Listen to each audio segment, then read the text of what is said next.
Salam. Jadi kita ketahui kaitan statement PBB satu agama suruhnya, satu pemerintahan suruhnya itu berkaitan dengan nubuatan Tuhan dalam Wahyu pasal 13. Jadi terlepas dari waktu 2030 atau 2035 atau 2045 yang dikatakan internasional kalau ngomong Indonesia emas, Amerika emas, itu ke arah sana. Itu sebenarnya bahasa-bahasa bersayap secara konspirasi politik internasional. Oke, jadi yang pasti nubuatan sudah mengatakan, dan kita semua harus tahu bagaimana mendengar, menginterpretasi Wahyu 13 yang benar. Karena banyak gereja ngaco. Yang video sebelumnya kalian tentu sudah mendengar bagaimana kita mesti tolak ukurnya jelas ke kitab suci. Dan diuji semua, uji Roh Kudus, uji ayat-ayat yang digunakan. Karena tidak ada Roh Kudus lepas dari firman.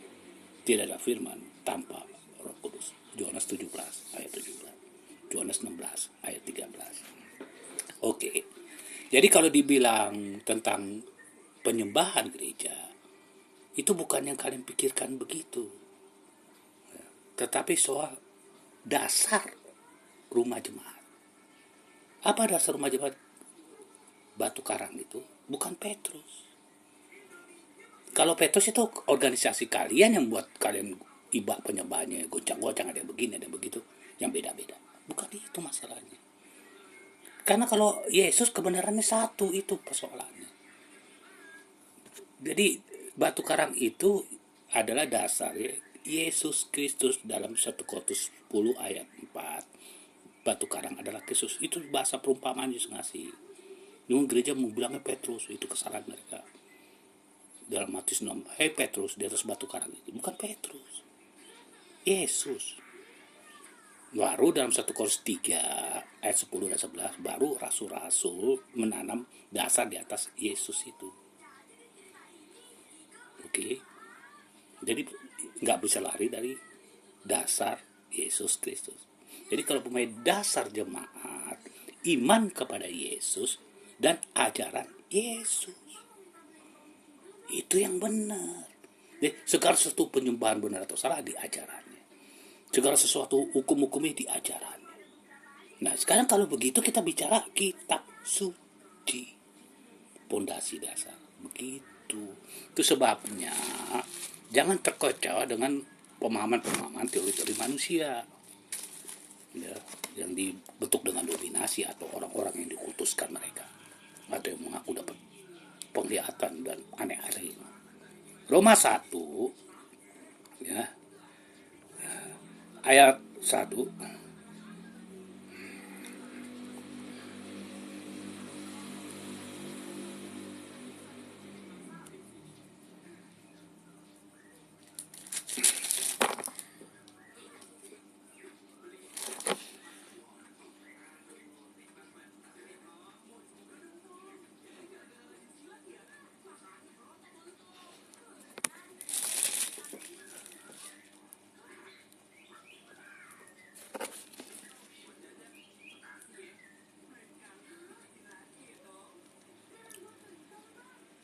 Ayat 15, Roma 1 ayat 15, itulah sebabnya aku ingin beritakan Injil kepada kamu juga yang tinggal di Roma.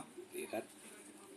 Sebab aku malu terhadap Injil, karena Injil adalah kekuatan Allah, menyelamatkan setiap orang yang percaya, pertama-tama orang Yahudi, tetapi juga orang Yunani. Ya. Jadi kita lihat bagaimana bicara Yesus, bicara Alkitabiah. Kenapa saya bilang Alkitabiah? Alkitabiah bukan comot-comot ayat untuk maksud-maksud pengkhotbah ini. Alkitabiah bisa diuji dasarnya, ayat yang dipakainya out of context, dan menguji ayat paralel yang dimaksudkan benar atau salah. Nah begitu Alkitabiah. Makanya uji Roh Kudus, uji Alkitabiahnya. Nah di sini kita punya tolak ukur dikasih Tuhan, dasar rumah Tuhan. Jadi kalau kita merujuk kepada penyembahan dalam Wahyu 13, apa kalian mau kompromikan penyembahan kalian nanti? Penyembahan itu sama dengan ibadah. Dan ada dua yang kalian harus tahu, saya kasih sederhana supaya kalian paham. Untuk yang awam, penyembahan pertama, seremoni liturgi di dalam kumpulan umat ibadah gereja, rumah bait Allah. Dan kedua, di luar gereja atau kehidupanmu sehari-hari.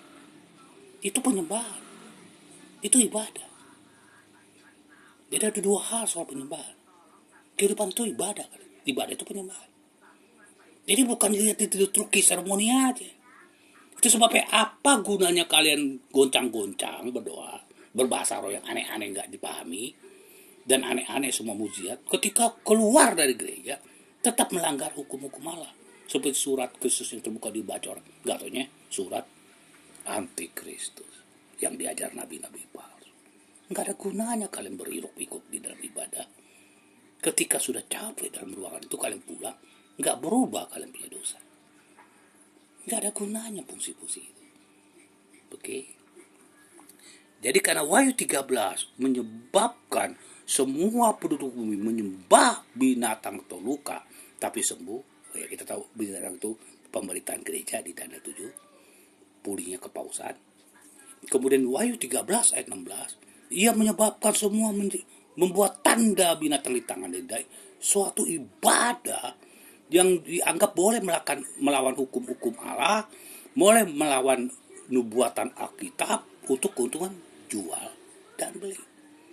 Itu sebabnya dalam Wahyu 12 ayat 17, naga atau iblis itu memerangi umat yang menurut 10 hukum Allah dan memiliki kesaksian Yesus. Kita tahu kesaksian itu nubuatan ataupun roh nubuat dalam Wahyu 19 ayat 10. Oke. Dan Wahyu 13 kita kemarin belajar ayat 1 sampai 4 yang memberi kekuasaan pada antikristus binatang ini adalah iblis itu, naga.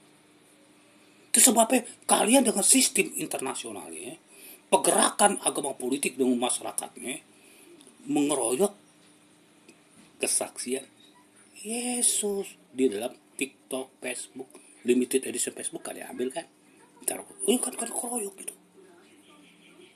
Lihat kaitan dengan Wahyu 13 dan Wahyu 12 ayat 17. Ini punya, saya bukan hanya berteori seperti pendeta-pendeta atau ulama-ulama kayak, tapi saya ngalamin korban di sini. Bukan hanya untuk mengajar kalian, tapi saya jadi yang korban dan saksi dalam pergerakan kalian. Oke, sampai WA saya nih, munggah-munggah, bukan ke kalian yang juga yang ganti-ganti dengan XL kartunya. Sehingga lama tadi ya. Karena kalian pergerakan itu yang bilang Wahyu 13 yang memerangi nubuatan dan melawan hukum-hukum Allah. Itulah ibadah palsu. Kalau kita melihat sejarah penyembahan palsu yang pertama, itu terjadi di Kain dan Habel. Di dalam Kejadian pasal 3 ayat 21 kan dibilang gini, Tuhan telah membuat jubah kulit untuk Adam dan istrinya lalu mengenakan kepada mereka. Adam dan Hawa ya. Adam dan Hawa ini berdosa terus dikenakan kulit hewan kepadanya. Kenapa kulit hewan? Kalau kulit hewan dilepas untuk baju mereka, maka darah hewan itu akan keluar. Ya kan? Imamat 17 ayat 11, sebab nyawa makhluk ada di dalam darahnya, dan aku telah memberikan darah itu kepadamu di atas mezbah untuk mengadakan perdamaian bagi nyawamu, darah yang mengadakan pendamaian dengan perantaraan nyawa. Upah dosa adalah maut. Kalau kamu makan buah pengetahuan baik dan jatuh, kamu mati. Nah, Allah memberikan suatu solusi yang nanti merujuk kepada Yesus melalui korban darah domba, kulitnya dilepas menutupi ketelanjangannya atau artinya perbuatan moral. Kalau Anda lihat Wahyu 19, roh nubuat itu kain dan putih itu perbuatan yang benar. 10 hukum. Jadi iman kepada Yesus dan taat kepada 10 hukum Allah. Anda boleh lihat Wahyu 14 ayat 12. Orang-orang kudus menurut perintah-perintah Allah dan iman pada Yesus. Nah ini yang benar. Ini dasar sebenarnya. Dasar jemaat yang benar. 10 hukum dan iman pada Yesus. Nah disinilah Kain dalam Kejadian pasal 4 tidak mau mengorbankan apa kata ajaran Tuhan. Apa kata Alkitab ya. Dia pakai tumbuh-tumbuhan, tani-tanian, bukan hewan dikorbanin untuk ibadah kepada Allah. Dan akhirnya ditolak Allah. Kalau ibadah mereka tolak, dia membunuh. Wahyu 13 ayat 15. Siapa tidak menyembah mudah-mudahan dibunuh. Ini terjadi dalam perkara